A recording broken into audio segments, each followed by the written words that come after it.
Assalamualaikum warahmatullahi wabarakatuh. Apa kabar kalian? Semoga kalian baik-baik saja dan tetap diberikan kesehatan oleh Allah Subhanahu wa Ta'ala. Bantu channel kami dengan cara subscribe dan tekan tombol lonceng kalian. Terima kasih. Semoga kisah ini bermanfaat. Pria kaya hatinya merasa hancur setelah mengenali anak laki-laki yang mengemis di jalan untuk operasi ibunya.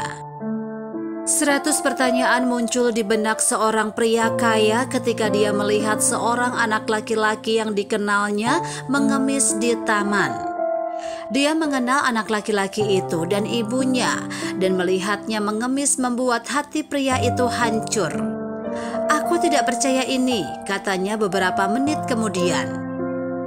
Phil adalah seorang pengusaha kaya yang telah membangun perusahaannya dari nol. Dia belajar di sekolah bisnis tetapi tidak termasuk siswa yang paling cerdas. Dia telah bekerja keras untuk mencapai suatu titik dalam hidupnya ketika dia tidak perlu mengkhawatirkan keuangannya. Selain bekerja keras untuk mendapat untung besar, Phil suka makan di luar ruangan dan pergi ke taman terdekat untuk berjalan-jalan. Dia tidak punya pacar atau keluarga, jadi dia punya banyak waktu luang setelah pulang kerja. Suatu hari dia memutuskan untuk pergi makan siang di restoran baru di taman. Dia telah membaca banyak ulasan bagus tentang makanan dan berpikir dia harus mencobanya. Pelayan memintanya untuk duduk di luar sementara koki menyiapkan makanannya. Sambil menunggu makanannya, Phil memandangi orang-orang di taman. Di sebelah kirinya, dia bisa melihat anak-anak bermain dan berlarian. Ketika dia memalingkan wajahnya ke kanan, wajah seorang anak laki-laki menarik perhatiannya. "Tunggu, apa aku mengenalnya?" Dia bertanya-tanya. Anak laki-laki kecil itu memegang papan nama dan meminta uang, berdiri di dekat pagar taman. Ketika Phil melihat bocah itu menoleh ke arahnya, dia membeku. "Ya, saya kenal dia," pikir Phil. Phil sangat mengenal anak laki-laki itu dan ibunya, dan terkejut melihat anak laki-laki itu mengemis. Alih-alih menunggu makanannya di atas meja, Phil bangkit dan bergegas menuju bocah itu. Saat mendekatinya, Phil melihat apa yang tertulis di papan itu. "Bantu bayar operasi ibu saya." Phil membaca tanda itu dengan nada bingung. "Hai, apa yang terjadi dengan ibumu?" Phil bertanya pada anak laki-laki itu. "Dia tidak enak badan selama setahun terakhir," jawab anak laki-laki itu ketika dia mencoba mengenali Phil. "Para dokter mengatakan dia perlu segera dioperasi, tetapi kami tidak punya cukup uang untuk membayarnya." Phil melihat ke tanah dan menggelengkan kepalanya. Dia tidak percaya bocah itu memohon untuk menyelamatkan nyawa ibunya. "Aku sangat menyesal mendengarnya," kata Phil. "Kami menjual mobil, perhiasan, barang elektronik, semua yang kami miliki," kata bocah itu. "Kami membayar untuk operasi pertamanya, tapi sekarang kami tidak punya apa-apa untuk dijual. Dia harus menjalani operasi lagi secepat mungkin." Kata-kata anak laki-laki itu menyentuh hati Phil dan dia menangis. Aku tidak percaya ini," katanya sambil menyeka air mata dari wajahnya. "Bisakah kamu membawaku ke rumah sakit? Aku ingin bertemu ibumu." Bocah itu setuju dan melompat ke mobil Phil. Pria itu berusaha sekuat tenaga untuk tidak menangis dalam perjalanan ke rumah sakit. Tetapi dia tidak dapat menahannya. Dia terkejut mengetahui tentang penyakit wanita itu. Di sini, anak laki-laki itu menunjuk ke arah parkir rumah sakit. Setelah memarkir mobil, Phil mengikuti anak laki-laki tersebut ke kamar rumah sakit dan berbicara dengan dokter tentang kondisi wanita tersebut. "Nyonya Melissa perlu segera dioperasi," kata dokter. "Kami akan memulai prosedur segera setelah kami menerima dana." Phil mengangguk dan memberitahu para dokter bahwa dia akan membayar untuk operasinya.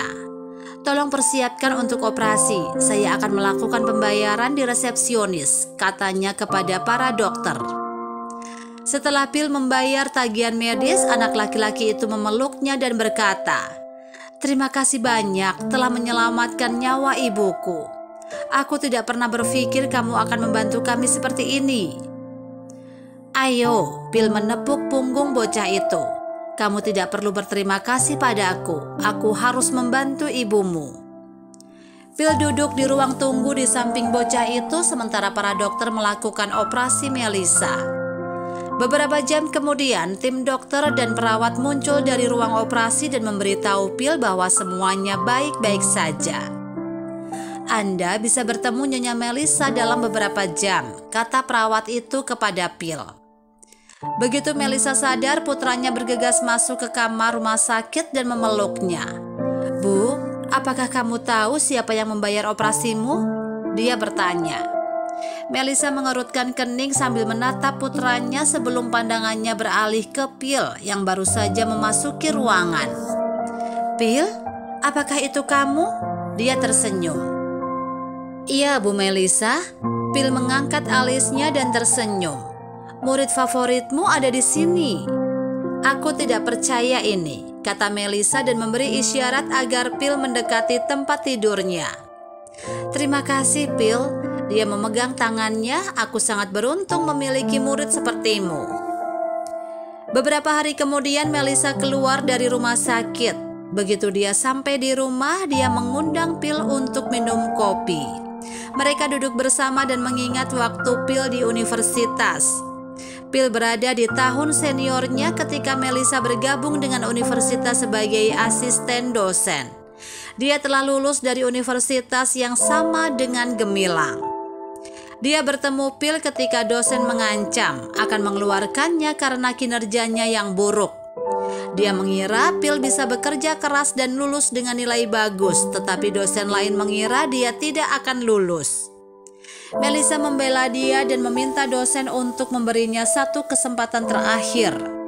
"Saya berjanji akan mencoba yang terbaik untuk mengajarinya segalanya dari awal dan memperjelas konsepnya," katanya kepada mereka. Phil setuju untuk belajar di bawah pengawasan Melissa dan kagum melihat bagaimana dia mengajarinya sebuah konsep yang tidak dapat dia pahami sebelumnya. Dia menganggapnya mentornya dan sangat menghormatinya. Ketika hasil ujian semester terakhirnya diumumkan, Phil terkejut mengetahui bahwa dia mendapat nilai bagus. Setelah menerima hasilnya, dia bergegas ke kantor Melissa dan berterima kasih atas semua usahanya. "Anda adalah dosen terbaik yang bisa saya minta, Bu Melissa," Phil memberitahunya. Setelah lulus, Phil mendirikan perusahaannya dan menerapkan konsep yang diajarkan Melissa padanya. Dia dengan cepat mendapat untung besar dan selalu mendedikasikan kesuksesannya untuk Melissa. Setiap 6 bulan sekali dia akan mengunjungi universitasnya dan bertemu Melissa. Dia dipromosikan dan bekerja sebagai dosen dan terkadang bahkan membawa putranya ke sana. Phil telah bertemu dengannya berkali-kali dan langsung mengenali bocah itu ketika dia melihatnya mengemis di taman. "Maaf, saya tidak bisa mengunjungi Anda tahun lalu, Melissa," kata Phil sambil duduk di ruang tamunya. "Saya tidak menyangka Anda sakit." "Tidak apa-apa sayang," jawab Melissa.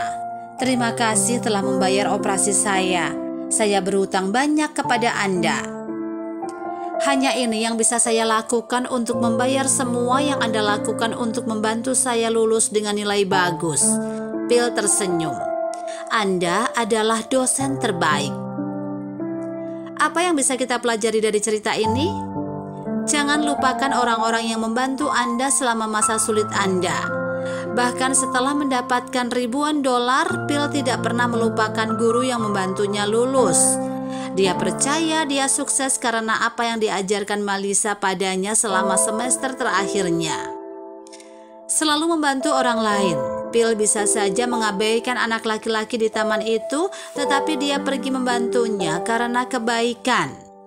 Penting untuk membantu orang lain ketika Anda tahu Anda memiliki sumber daya yang cukup untuk mengubah hidup orang lain.